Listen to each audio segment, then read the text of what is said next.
When a galvanometer is shunted by a resistance R, its current capacity increases n times.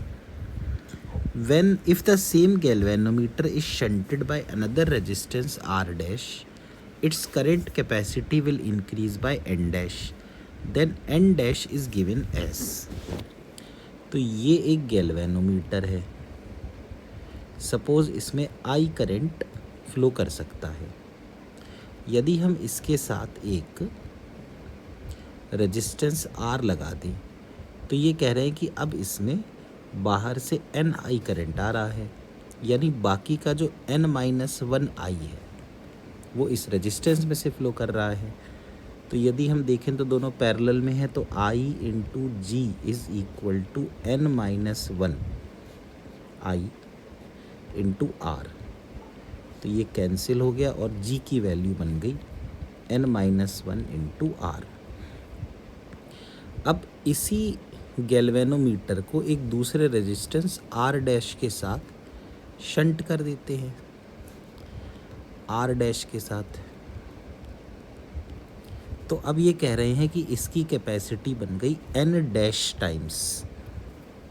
तो ये हो गया n dash I, ये हो गया I और ये हो गया n dash -1 into I.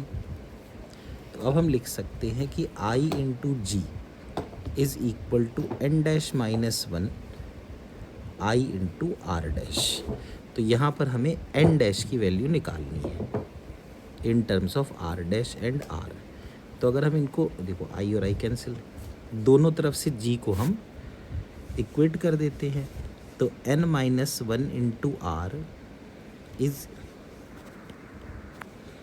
Equal to n dash -1 into R dash. तो यहाँ से आएगा n-1 into R is equal to n dash into R dash minus R dash.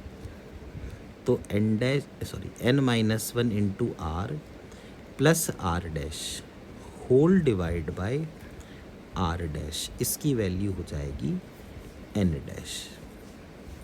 तो इसका आंसर आ जाना चाहिए फर्स्ट ऑप्शन.